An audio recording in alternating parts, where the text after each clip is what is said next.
नमस्कार, मैं हूं अमित प्रकाश। गंगा यात्रा के वोटर गंगा किनारे वाला सीरीज में हमारा आज का पड़ाव हरिद्वार। हम पहुंच गए हैं उत्तराखंड के एक शहर हरिद्वार में, जो गंगा के तट पर स्थित है। हम ऋषिकेश थे और ऋषिकेश के दो अलग अलग स्ट्रेचेस पे हमने शूट किया। एक स्ट्रेच वो था जहां शांत बहती हुई गंगा की जलधारा के बीच हमने एक स्ट्रेच शूट किया, और दूसरा स्ट्रेच था जहां रिवर राफ्टिंग में, जहां गंगा जब नीचे की तरफ उतरती है तो उनकी रफ्तार होती है, एक स्ट्रेच हमने वहां शूट किया। यहाँ मैदानी हिस्से में प्रवेश करती हैं गंगा, और यहीं से शांत भाव से बहती हुई आगे उत्तराखंड के बाद उत्तर प्रदेश में प्रवेश करती हैं। लेकिन आज का पड़ाव हरिद्वार। क्या कहते हैं हरिद्वार के लोग, यहाँ पहुँचने वाले वो श्रद्धालु जो देश के अलग अलग हिस्सों से पहुँचते हैं, जो यहाँ डुबकी लगाने आते हैं और जिनकी जीविका चलती है गंगा मैया से।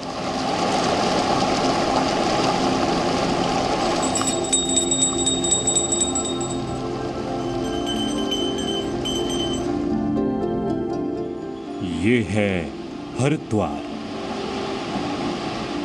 हरिद्वार यानी हरि का द्वार, ईश्वर का द्वार, भारतवर्ष के पवित्र स्थानों में से एक।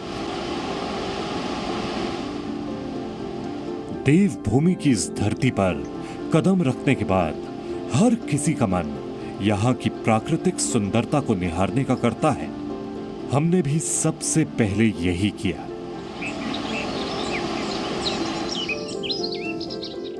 पहाड़ों की गोद से उतरकर शांत बहती गंगा, बीच नदी में मां गंगा की मूर्ति, आस्था की धारा में डुबकी लगाते साधु संत और श्रद्धालु, देवी देवताओं के मंदिर,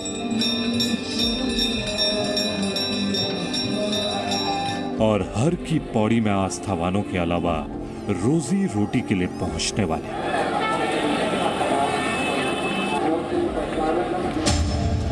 सब कुछ सामान्य नजर आने के बावजूद यहाँ कुछ तो असामान्य है। जिस पवित्र धारा में डुबकी लगाने के लिए हर वक्त हजारों लोगों का हुजूम उमड़ा रहता था, वहां गिनती के लोग। लगातार मंडराते कोरोना के खतरे की नजर मानो हरिद्वार को भी लग गई। लेकिन आस्था की पवित्र धरती पर लोकतंत्र के महापर्व की चर्चा से भला कोई कैसे दूर रह सकता है। इसीलिए बात शुरू हुई तो सबसे पहले मुद्दे की हुई। इस बार हरिद्वार में क्या है चुनावी मुद्दा, ये जानने के लिए हम हरिद्वार के सबसे पवित्र घाट हर की पौड़ी में फेरी वालों, दुकानदारों और आस्था के जल में डुबकी लगाने आए लोगों तक पहुंचे। यहां हमारी मुलाकात लव कुश से हुई, जो 7 साल पहले अलीगढ़ छोड़कर हवा मिठाई बेचने हरिद्वार आ गए ताकि उनका घर चलता रहे। तो आजकल कैसा चल रहा है व्यवसाय? बिल्कुल बेकार। क्यों? काम नहीं है। क्योंकि अमूमन इतनी भीड़, बहुत भीड़ होती है यहाँ तो गंगा किनारे। काम है ही नहीं। नहीं भीड़ है, तो इससे बहुत असर पड़ा है। कैसे घर रोजी रोटी चल रही है?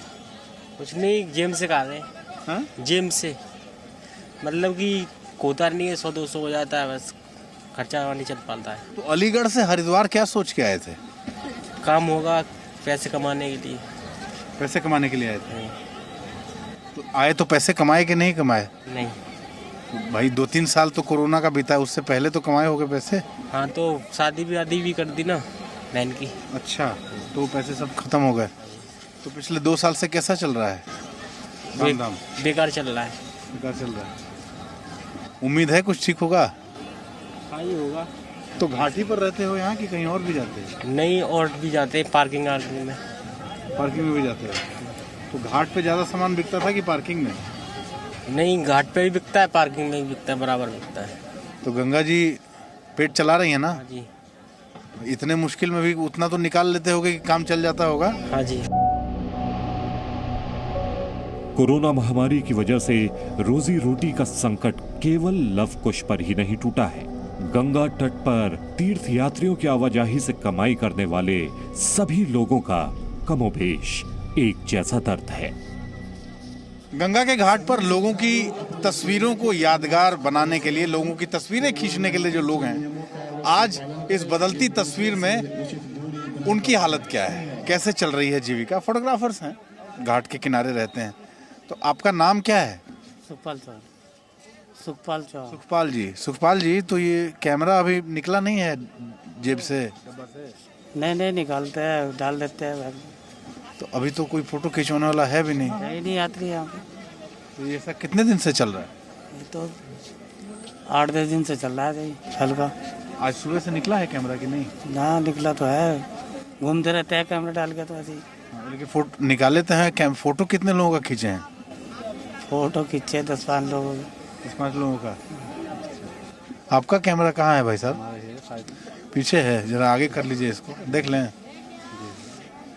आप तो निकाल के रखे हुए हैं औजार अपना। लेकिन कोई मिल नहीं रहा था, औजार चलेगा क्या? हथियार एकदम लेकिन तैयार है हथियार है। पिछले 2 वर्षों में क्या स्थिति रही फोटोग्राफी की? क्योंकि आप लोग तो घाटों पे रहते हैं, लोग तुरंत फोटो खींच के। ऐसे ही चल रही है ये डिजिटल मोबाइल वगैरह चल गए, उससे स्थिति डाउन हो गई। एक तो मोबाइल हो गया जी, और एक दूसरा ये लॉकडाउन पे प्रभाव पड़ता है, हर आदमी व्यापारी पड़ा है। लोग फोटो खिंचवाते हैं कि नहीं आजकल? नहीं, कोई नहीं फोटो खिंचवा रहा है। क्यों, क्या बोलते हैं? बोले हमारे पास DSLR है, हमारे पास एप्पल का है, हमारे पास ऐसा है वैसा है, बस यही है। आगे कैसे चलेगा? अभी तो मोबाइल टेक्नोलॉजी और बढ़ तो जाएगी। ये जो मोबाइल चल गया है तो हम तो बर्बाद हैं, यहाँ रोजी रोटी भी रुकी पड़ी है। हरिद्वार के गंगा घाटों पर हर दिन लगने वाले मेले से तट पर स्थायी रूप से कारोबार करने वालों का भी धंधा चौपट हो गया। माँ गंगा का सांस्कृतिक महत्व, धार्मिक महत्व, आध्यात्मिक महत्व और आर्थिक महत्व, जैसा मैंने ये जो 4 शब्द हैं, आप ये सोच लीजिए, ये पूरी आस्था, और इस पूरी आस्था से हमारी सामाजिक व्यवस्था, में बार बार यही कहता हूँ, इस पूरी आस्था से हमारे सामाजिक व्यवस्था का ताना बाना जुड़ा हुआ है। आर्थिक महत्व, क्योंकि गंगा के तटों पर बसे हुए वो व्यवसाय जिनसे घर चलते हैं। मिश्री लाल हमारे साथ हैं और बड़ी दुकान है हरिद्वार में गंगा के किनारे। लेकिन पिछले 2 वर्षों में किस तरह का समय उन्होंने देखा? ये जो सामान दुकान पे अभी लगा हुआ है, स्टॉल में लगा हुआ है, शोकेस में लगा हुआ है, क्या फर्क पड़ा पिछले 2 वर्षों में? आपने तो बहुत नजदीक से 2 वर्ष देखे। कितने वर्षों से है दुकान आपकी यहाँ? दुकान तो बहुत वर्षों से सर, कम से कम 40 साल तो हमें हो गए होंगे। 40 साल हो गए। जी सर। व्यवसाय तो पूरा ही फर्क पड़ा 2 सालों में। सबकी आर्थिक स्थिति जो बहुत व्यवसाय वालों की तो बहुत ही ज़्यादा खराब है, और माँ गंगा की कृपा होती है जब थोड़ा बहुत चलता है, और नहीं तो फिर चौपटी है। पूजा पाठ का सामान बेचने वालों पर तो असर पड़ा ही है, साथ ही कोरोना का असर उन पर भी पड़ा है जो गंगा तट पर रेस्टोरेंट चलाकर अपना घर चलाते हैं। जब तीर्थ यात्री ही नहीं होंगे तो ग्राहकों का टोटा होगा, और ग्राहकों का टोटा होगा तो इसके असर से कारोबार भला कैसे बचे? पूजा के बाद पेट पूजा, और इसीलिए हम जब इन घाटों पर आते हैं तो पहले वाली पंक्ति में, गंगा के तट पे पहली वाली पंक्ति में आपको पूजा पाठ कराने के लिए पुरोहित मिलते हैं, और उसके ठीक बाद वाली पंक्ति में आपको इस तरह से खाने पीने की दुकानें मिल जाएंगी। लेकिन आज स्थिति क्या है? पिछले 2 वर्षों से जो हालात रहे हैं, क्या पूजा पाठ करने के बाद लोग पेट पूजा करने के लिए, भोजन करने के लिए, जलपान करने के लिए पहुंच रहे हैं? यहाँ बड़ी फेमस दुकान है यहाँ मथुरा वालों की, लिखते हैं। और तेल देखिए गर्म हो रहा है, तेल तो गर्म हो रहा है, लेकिन जो व्यवसाय है वो बहुत ठंडा है। तेल गर्म करते हुए इंतज़ार रहता है ग्राहक का कि कोई आएगा तो शायद इसमें पूरी डलेगी और फिर इस व्यवसाय में कुछ पैसे आएंगे। क्या नाम है आपका? ओमपाल। ओमपाल जी, तेल तो गर्म करके रखते हैं आप, लेकिन अब इंतज़ार किस बात का? आने की वो होती है कि यात्री आए, और उसको गरम गरम पूरी बना के दी जाए। तो मैं देख रहा हूँ तेल भी गर्म है, इधर पूरी भी तल के रखी हुई है। तैयार है। अब ग्राहक आने की वो होती है, इंतजार रहता है हमें कोई आए और उनको जन्म भोजन जन्म कराया जाए। अब यात्री नहीं है तो भोजन तो फिर व्यवस्था काम ठंडा है बिल्कुल ही बहुत ज़्यादा।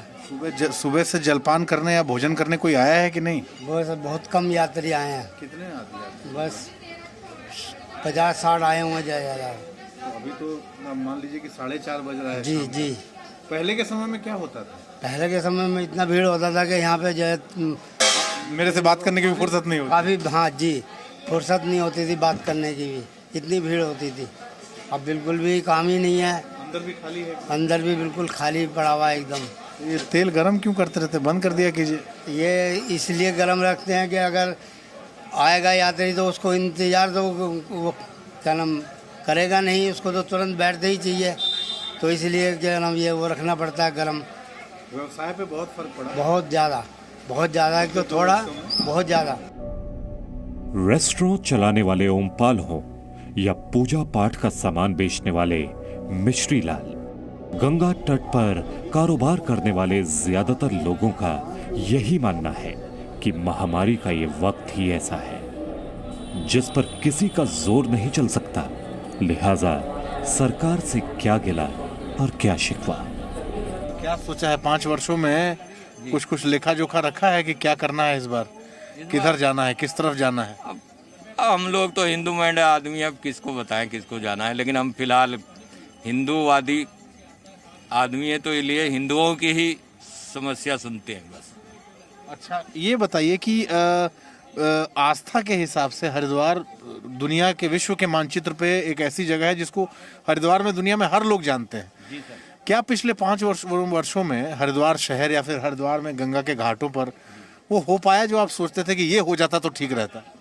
सर ये देखिए, अभी हमारे यहाँ 2021 में कुंभ गया, काम जो भी होता है हरिद्वार में सबसे ज़्यादा काम होता है, लेकिन फिलहाल जो है काम कोरोना काल से कम हुआ है। बाकी काम हो रहा है और होता रहेगा, क्योंकि जब तक यह सरकार रहेगी काम बढ़िया होता रहेगा। हरिद्वार में रहने वाले मिश्री लाल जैसे लोगों की राय चौंकाती नहीं। इसकी बड़ी वजह हरिद्वार का बीजेपी का मजबूत गढ़ होना है। बीजेपी के मदन कौशिक हरिद्वार से लगातार 4 बार विधायक चुने गए हैं। इस बार वो हरिद्वार के सियासी अखाड़े में 5वीं बार उतरे हैं। कांग्रेस ने मदन कौशिक के सामने सतपाल ब्रह्मचारी को उतारा है। गंगा किनारे बसे हरिद्वार जिले की बात करें तो यहाँ विधानसभा की कुल 11 सीटें हैं। हरिद्वार, हरिद्वार ग्रामीण, ज्वालापुर, भगवानपुर, पिरानकलिया, रुड़की, खानपुर, मंगलौर, लक्सर, रानीपुर और छाबेड़ा में 14 फरवरी को होने वाले मतदान के लिए सभी दलों ने पूरी ताकत झोंक दी है। हालांकि इन 11 विधानसभा सीटों में 8 पर बीते चुनाव में बीजेपी ने बाजी मारी, जबकि भगवानपुर, पिरानकलिया और मंगलौर सीट पर कांग्रेस को जीत मिली थी। लेकिन इस बार चुनाव ऐसे माहौल में हो रहा है जैसा पहले कभी नहीं रहा। कोरोना की वजह से चुनाव की तारीखों के ऐलान के बाद प्रचार के लिए जरूरी रैलियों और रोड शो पर ब्रेक लग गया। कोरोना ने बीते 3 साल में हर परिवार की मुसीबतों में इजाफा किया, लेकिन तमाम कोशिशों और मुसीबतों से गुजरने के बावजूद नदी के तट पर रहने वाले गंगा पुत्रों ने उम्मीदों की धारा नहीं छोड़ी। बात सिर्फ जब धर्म की होती है हमारे हिंदुस्तान में, तो धर्म सिर्फ धार्मिक पहलू के साथ नहीं होता, उसका एक सामाजिक के साथ साथ आर्थिक आधार बहुत बड़ा होता है। हम जितने भी तीर्थ क्षेत्रों की अगर हम अपने बात करें, तीर्थों की बात करें, तो आर्थिक रूप से जो इकोनॉमी है, उसका जो अर्थशास्त्र है, वो उस धार्मिक भावनाओं से जुड़ा है। जो तीर्थ यात्री आएगा, जो श्रद्धालु आएगा, वो कहीं ना कहीं रुकेगा भी, उससे आश्रम और होटल में आमदनी होगी, वो कहीं ना कहीं खाएगा भी, उससे जो होटल जो संचालन करते हैं उनका कार्य चलेगा, वो किसी ना किसी वाहन का भी प्रयोग करेगा, रिक्शा जाए, ऑटो जाए, उस तरह चलता है। वो कुछ खरीदेगा तो व्यापार चलता है, वो दान करेगा, पूजा पाठ करेगा, तो जो उस धर्म से जुड़े हुए ब्राह्मण हैं, पुरोहित हैं, उनका घर चलता है। तो कहीं ना कहीं हमारा हिंदुस्तान की आत्मा क्योंकि धर्म में बसती है, और धर्म सिर्फ एक धार्मिक भावना ना होकर हमारे समाज का एक आर्थिक आधार भी है, और इस कोरोना काल ने उस आर्थिक आधार को झकझोरने का कार्य किया है। तो हम ये आशा करते हैं कि जो मार्च में हम प्रवेश करेंगे, जब एक पीक सीजन तीर्थ हमारे शुरू होता है हरिद्वार का, पूरे उत्तराखंड का, तो हम ये आशा करते हैं कि कोरोना नामक महामारी नहीं होगी और सभी लोग पुरानी परिस्थिति के अनुरूप अपना कार्य कर पाएंगे, और माँ गंगा की कृपा से जो धार्मिक भावनाओं से आ रहे हैं धार्मिक आयोजन के लिए, वो आयोजन करेंगे, स्नान करेंगे, पूजा अर्चना करेंगे, और जो लोकल जो एक स्थानीय लोग हैं वो चाहे जिस भी तरह से माँ गंगा के ऊपर निर्भर हैं, उनके भी घर में समृद्धि आएगी। मां गंगा के प्रति ऐसी ही अपार आस्था कई लोगों को देश के अलग अलग हिस्से से हमेशा हमेशा के लिए यहाँ खींच कर ले आई है, जिनका एक ही काम है हर पहर गंगा की उपासना।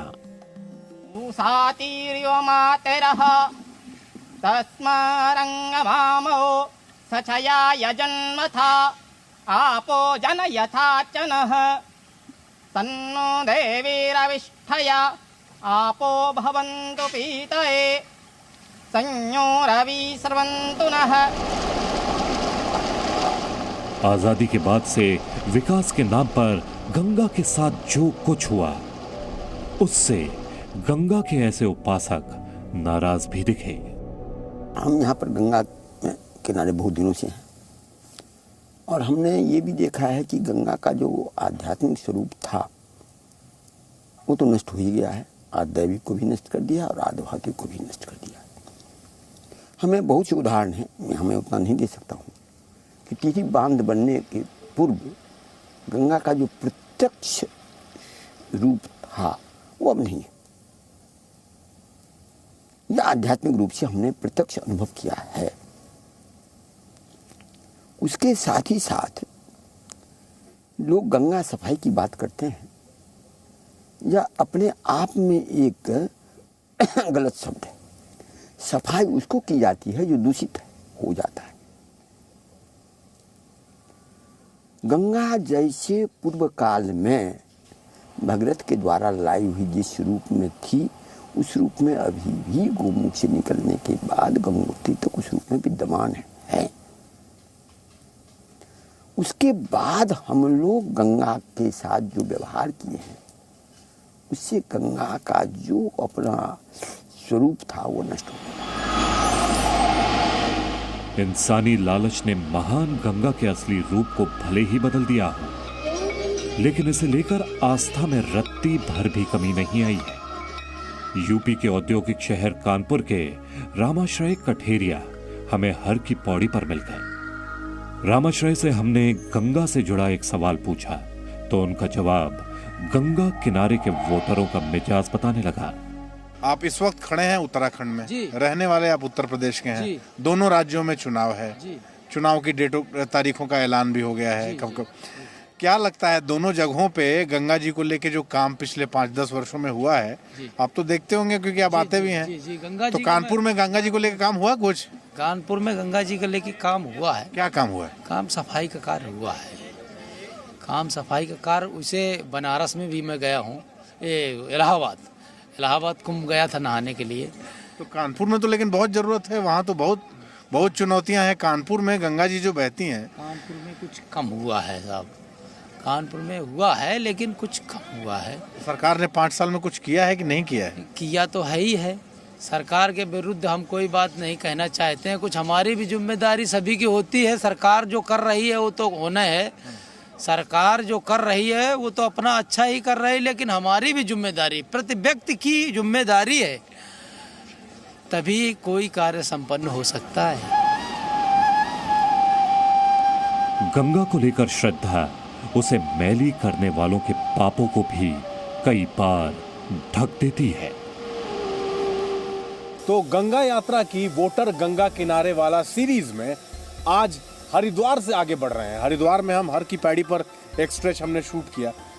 हर की पैड़ी जो जगह है, यानी गंगा हरिद्वार से 2 अलग अलग धारों में बंटती है। एक धार जो निकलती है अपर गंगा कैनाल की तरफ, और दूसरी धार जिसको कह सकते हैं कि 4-5 अलग अलग सहायक धाराओं में वो बंटती है, वो धार आगे उत्तर प्रदेश की तरफ बढ़ती है, यानी उत्तराखंड के हरिद्वार से आगे बिजनौर की तरफ गंगा की ये मुख्य धार आगे बढ़ती है। तो हम अब गंगा के किनारे किनारे उत्तराखंड से दाखिल हो रहे हैं उत्तर प्रदेश के बिजनौर में। और इस सफर में बिजनौर एक ऐसा पॉइंट है जहां से गंगा फिर आगे बढ़ती हुई बिजनौर, गढ़मुक्तेश्वर, अनूप शहर, नरौरा, बिठूर, कानपुर, इलाहाबाद होते हुए बनारस तक पहुंचती है। तो आज हरिद्वार का सफर यहीं तक, अब आगे बढ़ रहे हैं हम लोग बिजनौर के लिए। नमस्कार।